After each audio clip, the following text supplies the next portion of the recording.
These are the Mueller Report playing cards that I had made and created, and I still have available at MuellerReportPlayingCards.com. From summer 2017 through 2018, the president attempted to have Attorney General Sessions reverse his recusal, take control of the special counsel's investigation, and order an investigation of Hillary Clinton. Volume 2, page 107.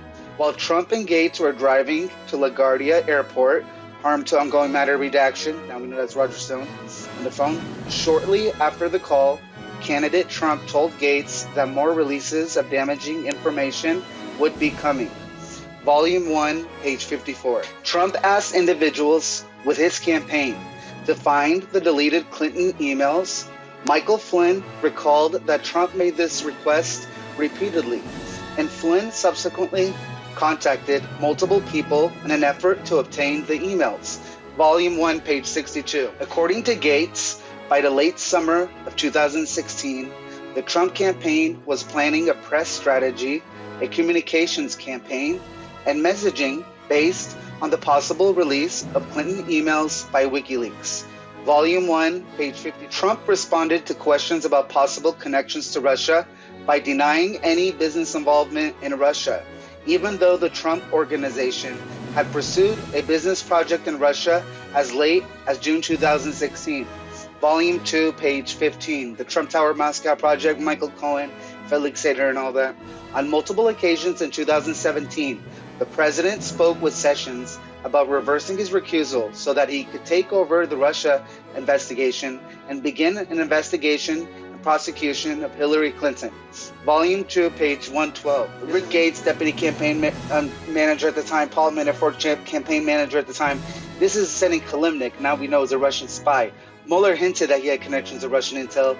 Then we had the Senate bipartisan intel report that was released that confirmed Kalimnik was a spy, had close ties to Russian intelligence, and we found out another report recently, last few weeks, that confirmed Kalimnik also came back in 2020 to get to meddle involved with it. So this is Trump's campaign manager providing internal polling data and other information to a Russian spy, deleting it.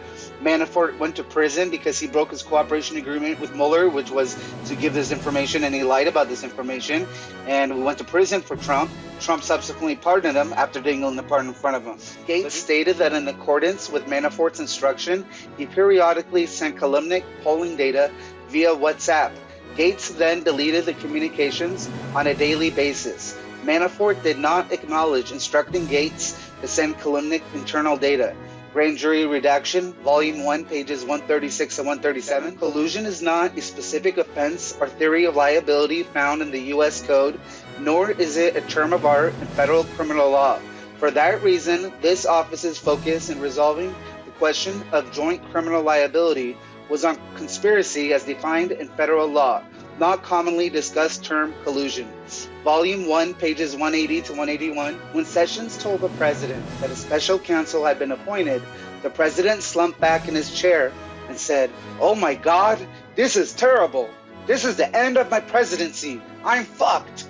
Volume 1, page 78. The protection of the criminal justice system from corrupt acts by any person, including the president, accords with the fundamental principle of our government that no person in this country is so high that he is above the law.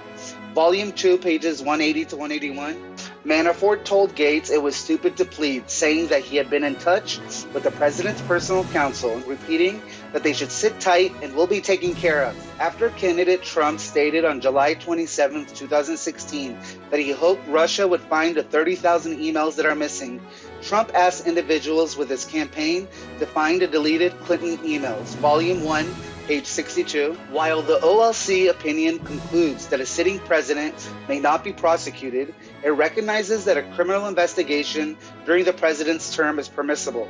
The OLC opinion also recognizes that a president does not have immunity after he leaves office. Volume 2, page 1. Manafort briefed Kalimnik on the state of the Trump campaign and Manafort's plan to win the election. That briefing encompassed the campaign's messaging and its internal polling data. According to Gates, it also included discussion of battleground states, which Manafort identified as Michigan, Wisconsin, Pennsylvania, and Minnesota. From September 2015 to June 2016, Cohen had pursued the Trump Tower Moscow project on behalf of the Trump Organization and had briefed candidate Trump on the project numerous times, including discussing whether Trump should travel to Russia to advance the deal. Volume 2, page 6. After Cohen began cooperating with the government in July 2018, the president publicly criticized him, called him a rat, and suggested his family members had committed crimes. Volume 2, page 134. The president then asked, "What about these notes? Why do you take notes? Lawyers don't take notes. I never had a lawyer who took notes." The president said, "I've had a lot of great lawyers, like Roy Cohn. He did not take notes." Volume 2, page 117. In December 2017, shortly after Flynn pleaded guilty pursuant to a cooperation agreement, the president met with Sessions in the Oval Office and suggested that if Sessions unrecused and took back supervision of the Russia investigation, he would be a hero. Volume 2, page 5. The evidence does indicate that a thorough FBI investigation would uncover facts about the campaign and the president personally that the president could have understood to be crimes or that would give rise to personal and political concerns. Volume 2, page 76. During the course of the investigation, the office periodically identified evidence of potential criminal activity that was outside the scope of the special counsel's jurisdiction established by the acting attorney general. The office referred that evidence to appropriate law enforcement authorities, principally other components of the Department of Justice and the FBI. Appendix D, pages D3, D4, D5, D6. The Trump campaign showed interest in WikiLeaks' releases of hacked materials throughout the summer and fall of 2016. Harm to ongoing matter redaction.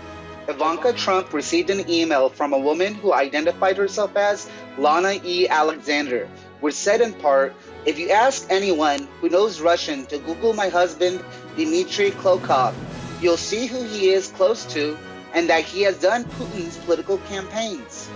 Volume 1, page 72. The office was not, however, able to gain access to all of Manafort's electronic communications. In some instances, messages were sent using encryption applications. The office could not reliably determine Manafort's purpose in sharing internal polling data with Kilimnik during the campaign period. Volume 1, page 130. Eric Prince is a businessman who had relationships with various individuals associated with the Trump campaign, including Steve Bannon, Donald Trump Jr., and Roger Stone. Although Prince was not formally affiliated with the transition, Nader received assurances that the incoming administration considered Prince a trusted associate. Volume 1, page 149. George Nader is another individual who was a pedophile, actually part of the Trump campaign. Mueller found out he was previously convicted of trafficking in a minor, and he had pornography on his phone, and he's in prison right now. But George Nader, individual connected with various Arab governments, in this individual, no scruples working with an individual like this. We considered whether to evaluate the conduct we investigated under the Justice Manual standards governing prosecution and declination decisions, but we determined not to apply an approach that could potentially result in a judgment that the president committed crimes. Volume 2, page 2. Another example of where Mueller went out of his way to give Trump the benefit of the doubt, his sense of fairness, which he did not have to do, which might have been a mistake in terms of what we're dealing with in the modern era. Old school kind of fairness type of thing. The evidence we obtained about the president's actions and intent presents difficult issues that prevent us from conclusively determining that no criminal conduct occurred. Accordingly, while this report does not conclude that the president committed a crime, it also does not exonerate him. Volume 2, page 2. In early March, the president told White House counsel Don McGahn to stop Sessions from recusing. And after Sessions announced his recusal on March 2nd, the president expressed anger at the decision and told advisors that he should have an attorney general who would protect him. That weekend, the president took Sessions aside at an event and urged him to unrecuse. Volume 2, page 2. On June 17, 2017, the president called McGahn at home and directed him to call the acting attorney general and say that the special counsel had conflicts of interest and must be removed. McGahn did not carry out the direction, however, deciding that he would resign rather than trigger what he regarded as a potential Saturday night massacre. Volume 2, page 4. The president dictated a message for Lewandowski to deliver to Sessions. The message said that Sessions should publicly announce that, notwithstanding his recusal from the Russia investigation, the investigation was very unfair to the president. The president had done nothing wrong, and Sessions planned to meet with the special counsel and let him move forward with investigating election meddling for future elections. Volume 2, page 5. When Flynn's counsel reiterated that Flynn could no longer share information pursuant to a joint defense agreement, the president's personal counsel said he would make sure that the president knew that Flynn's actions reflected hostility towards the president. Volume 2, page 6. This is referring to that scumbag John Dowd. The president-elect called the release an absolute disgrace and said, "I have no dealings with Russia. I have no deals that could happen in Russia because we've stayed away." Volume 2, page 23. According to Comey's account, at one point during the dinner, the president stated, "I need loyalty. I expect loyalty." Volume 2, page 34. Previous indicated that the president's post-firing expressions of support for Flynn were motivated by the president's desire to keep Flynn from saying negative things about him. Volume 2, page 47. The president's effort to have McFarland write an internal email denying that the president had directed Flynn to discuss sanctions with Kislyak highlights the president's concern about being associated with Flynn's conduct. Volume 2, page 48. This was also the day after he fired Comey. He's got the Russian agents in the Oval Office. The Russian media, American media is not even allowed.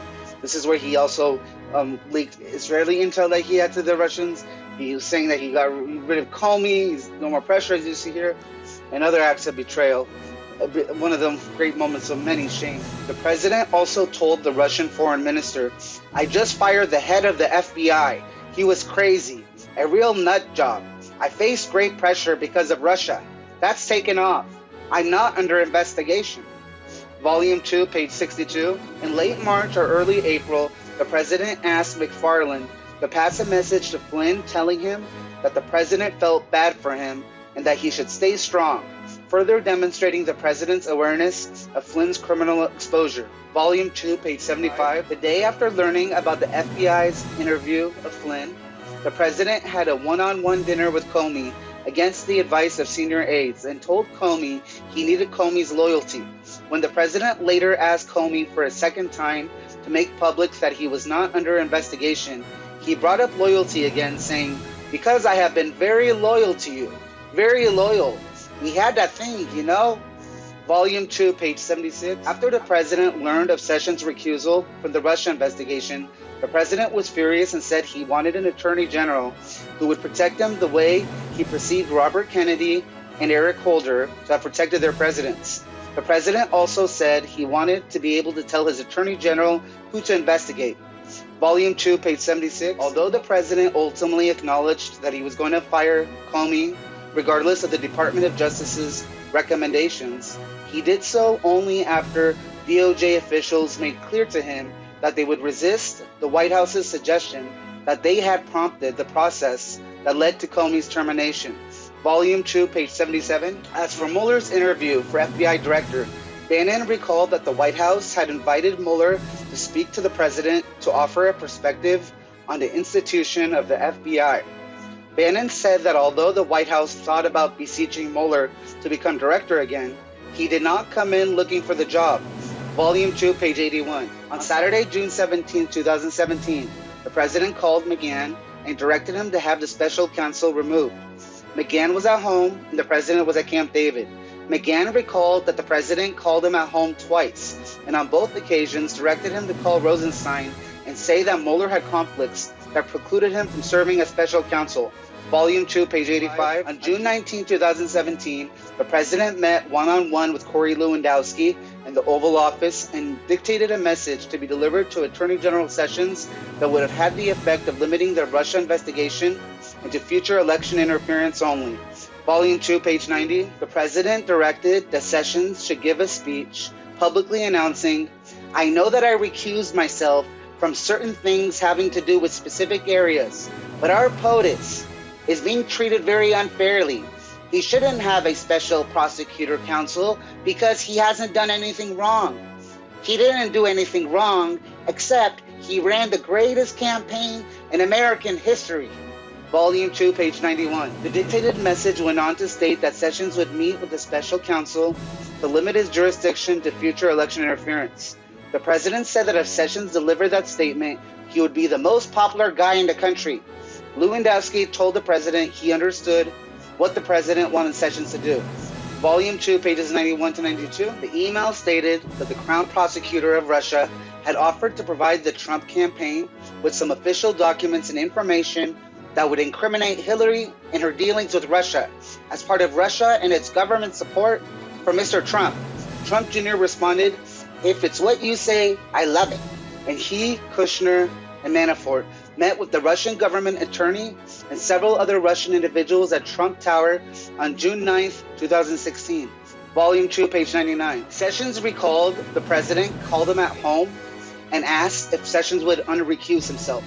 According to Sessions, the president asked him to reverse his recusal so that Sessions could direct the Department of Justice to investigate and prosecute Hillary Clinton. And the gist of the conversation was that the president wanted Sessions to unrecuse from all of it, including the special counsel's Russia investigation. Volume 2, page 107. The president frequently brought up his displeasure with Sessions. Hicks recalled that the president viewed Sessions' recusal from the Russia investigation as an act of disloyalty. Volume 2, page 108. On October 16th, 2017, the president met privately with Sessions and said that the Department of Justice was not investigating individuals and events that the president thought the department should be investigating. Volume 2, page 109. In January 2018, Manafort told Gates that he had talked to the president's personal counsel and they were going to take care of us.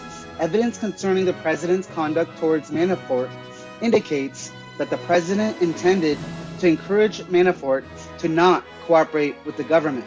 Volume 2, pages 123 and 132. The Mueller Report.